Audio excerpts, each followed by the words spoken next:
Dale, arrancamos. Bueno, hola compañeros, bueno, buen día. Nos bienvenimos acá porque realmente es bueno encontrarse. Un poco a partir de lo que dice María Emilia, no sé si diríamos, creo que tenemos que conceptualizar, tenemos que discutir, tenemos que llegar a potenciarnos, porque si no, ¿para qué encontrarnos 3 días y de acá nos vamos como vinimos? Entonces creo que tendríamos que tender a decir, bueno, desde este encuentro sale...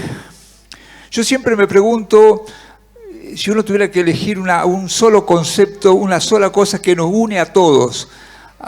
Uy, por favor, no me apaguen la luz. Se puede dejar la luz prendida, porque si no uno le ve la cara a los compañeros. No sé qué estaba diciendo.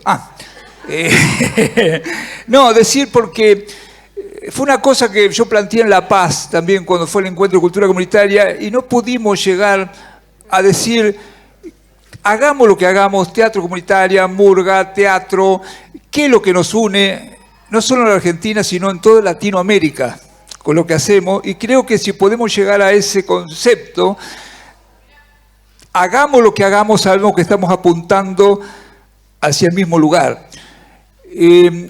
La red de teatro comunitario tiene cerca de 15 años, hoy estamos con María Emilia, la verdad que no me acuerdo cuánto tiene, pero la mayoría de los grupos tiene 15 años, los más viejos ya tenemos 20 y pico, 30, pero lo interesante es que en este momento hay más de 60 grupos en el país de teatro comunitario, de teatro de vecinos, y la red de teatro comunitario ha tenido algo que a mí siempre me enorgullece, que nos ha unido el afecto. O sea, la red de teatro comunitario no tiene autoridades, sino que nos ha unido el afecto y el hacer. Y nos sigue uniendo el hacer.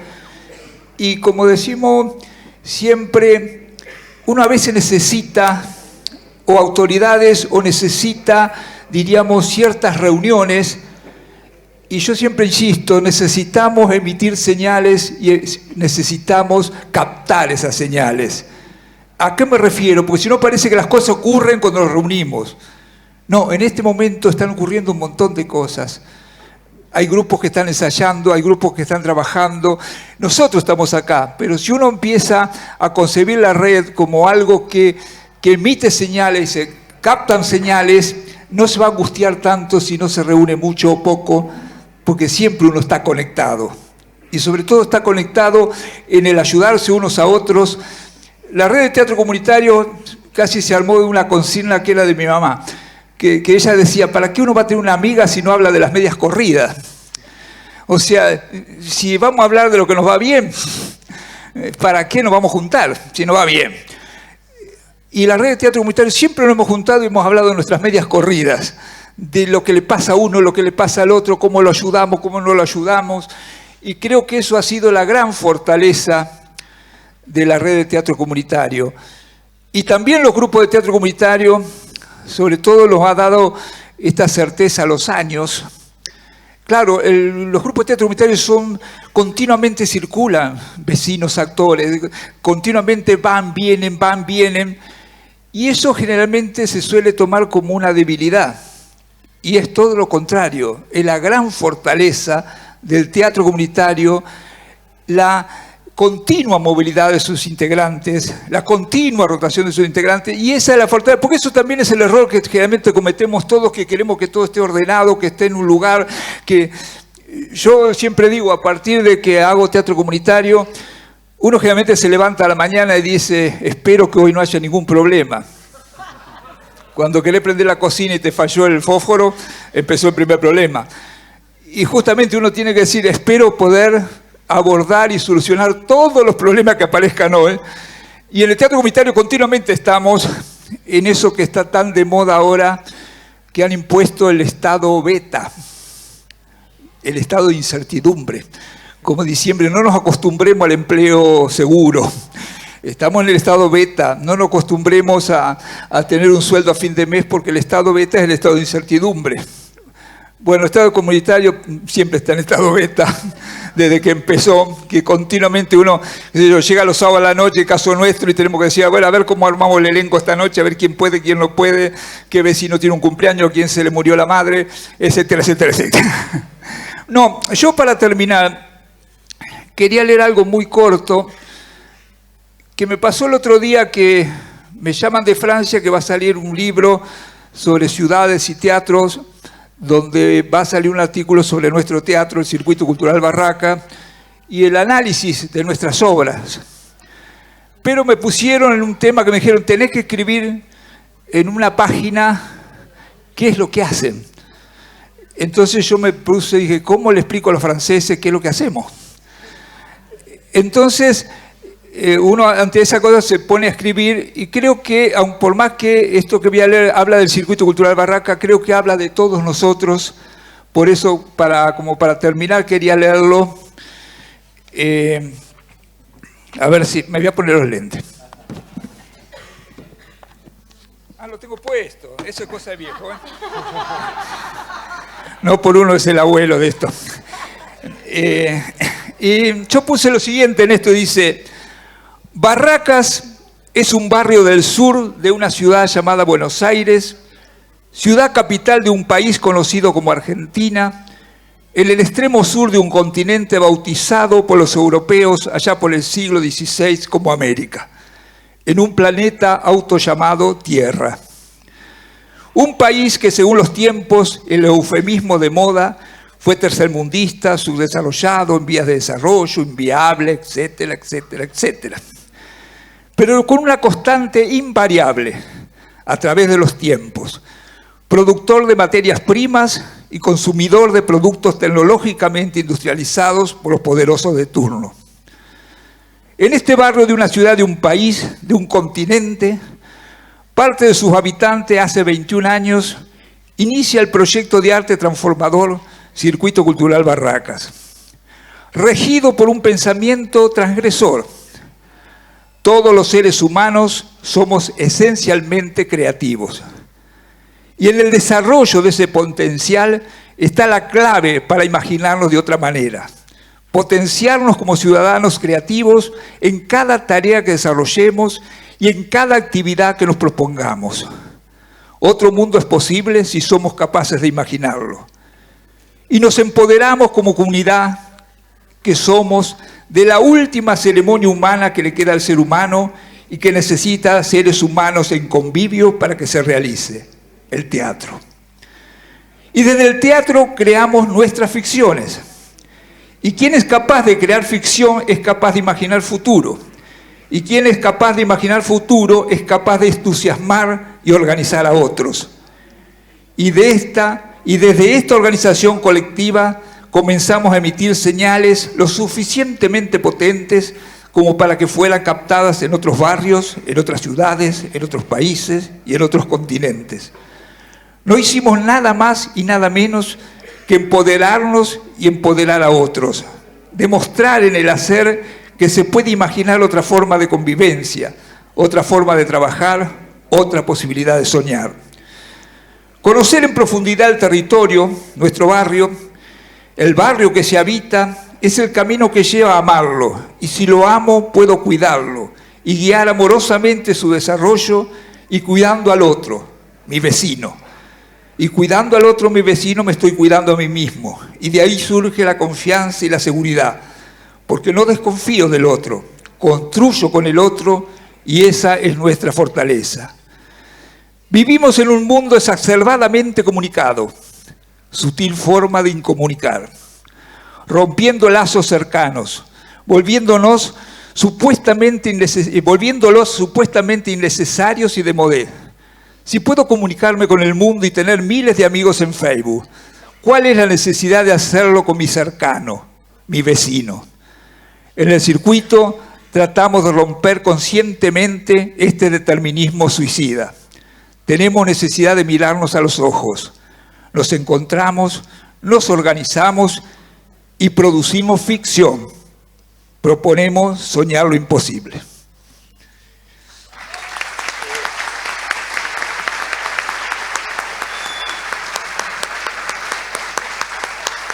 Yo me permití leer esto porque creo que también sintetiza un poco lo que hacemos todos, y como lo tuve que hacer para alguien que no tenía idea de lo que hacemos, me obligó a sintetizarlo y decir, bueno, ¿qué es lo que hacemos en esencia? Y por eso quería leerlo. Bueno, compañeros, no sé quién sigue.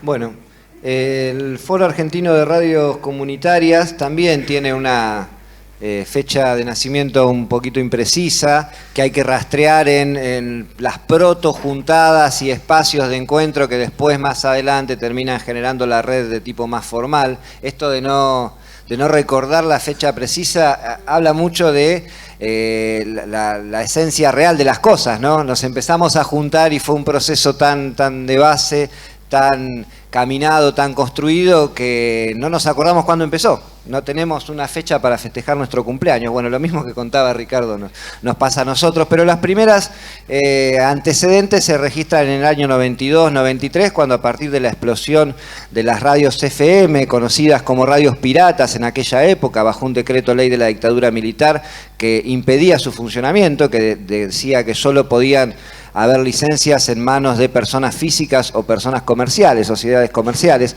épocas en las que circulaba, como lamentablemente ha vuelto a suceder desde hace poco, el famoso camioncito de la CNC decomisando equipos. Bueno, primero un poco a la defensiva, primero un poco para ver cómo resistir esas cosas. Empezaron a reunirse algunas radios en la Patagonia, la Asociación de Radios Norpatagónica, en Rosario, ARCO se llamaba, Asociación de Radios Comunitarias en Buenos Aires, y luego eso fue consolidando, en algún momento fue avanzando hacia una personería jurídica, teniendo sus primeras asambleas, y fue encontrando, retomo también ahí lo que decía Ricardo, los puntos concretos de articulación, además de las grandes cosas. Fue encontrando el momento en el que la cotidianeidad hacía necesaria la red.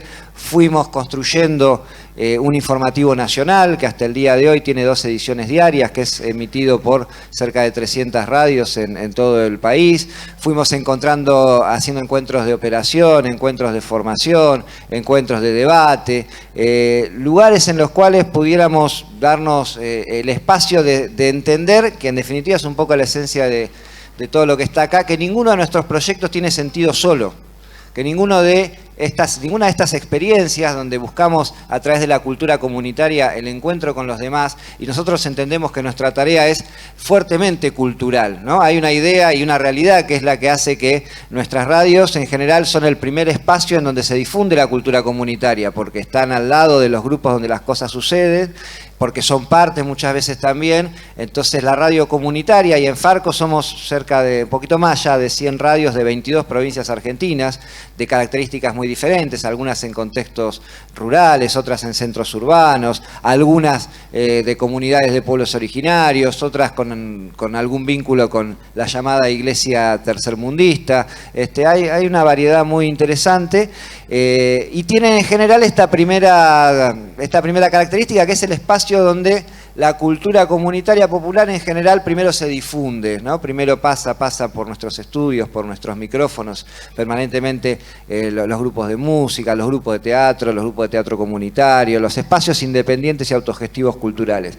Pero hemos entendido y sabido a lo largo del tiempo, y por eso nuestra participación en estos espacios, que no somos, e incluso tratamos de dar siempre el debate, sí, compañeros, no somos solamente el lugar desde donde se difunde la cultura, no somos una propaladora, somos cultura, hacemos cultura cotidianamente, porque la comunicación es cultura y es parte fundamental a veces de la construcción de sentido de la cultura.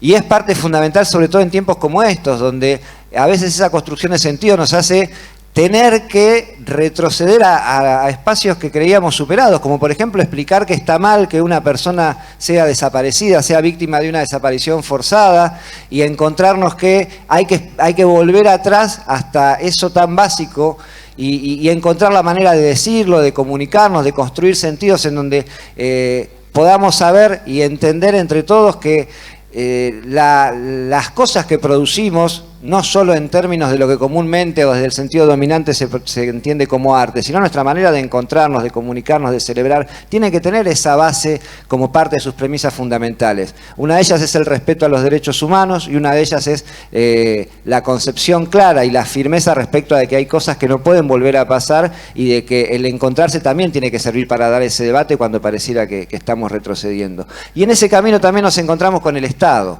¿no? El Estado que en los inicios de la mayoría de nuestros movimientos aparece como algo lejano, como algo distante, que después aparece como un espacio, como un territorio posible de habitar, como un territorio en el cual algunas de nuestras reivindicaciones tienen eco y muchas de nuestras luchas aparecen plasmadas en leyes o en proyectos de ley.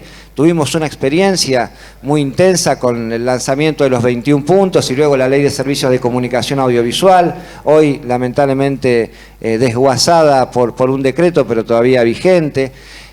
Tuvimos experiencias en conjunto con muchos de los que aquí estamos en impulsar proyectos de ley como el de puntos de cultura, discusiones alrededor de un, no diría frustrado, pero al menos detenido proyecto de ley federal de cultura, entendiendo la ley como un espacio que ordena y entendiendo el momento donde se sanciona una legislación como un lugar donde se plasman derechos, se plasma el avance en determinados derechos, bueno, que pasan a ser una ley y después viene otro trabajo en lograr que esa ley se aplique y después viene esta idea de entender que fue un proceso personal para muchos de nosotros, que bueno, el funcionario muchas veces es una persona que también está dando su propia pelea en su propio espacio y también es una persona con la que hay que trabajar y también es una persona que te banca o que te deja en banda y que los avatares del desarrollo cultural a veces pasan por un montón de lugares donde la manera en la que nosotros no perdamos nuestra esencia es mantener este espacio. Este es el espacio donde, por ejemplo, si hay un recorte de presupuesto en un lugar en el que desarrollamos nuestras políticas, podemos plantarnos y podemos demostrar nuestra preocupación, o donde, por ejemplo, si los programas suben, bajan, las legislaciones se cumplen, no se cumplen, tenemos la oportunidad de mantener nuestra esencia y plantearlo. Entonces, a la hora de pensar, tomando la consigna de Emilia, esto de no venimos a quejarnos ni a hacer diagnósticos, venimos a construir, yo creo que la experiencia de los medios de comunicación populares y comunitarios, que tiene mucho que ver con la de la mayoría de los grupos que están acá, enseña dos cosas. La primera, la de encontrar grandes ejes aglutinadores, la de encontrar grandes banderas que atraviesen nuestras diversidades. Muchas veces es una legislación, muchas veces es una reivindicación determinada, muchas veces es algo que nos identifica, estemos en donde estemos y que nos organiza, que nos permite saber que en la Patagonia, en el norte, en el sur, en el Río de la Plata, hay un montón de gente que va adelante con la misma consigna. Y la otra tiene que ver, lo decía también él, con prácticas cotidianas.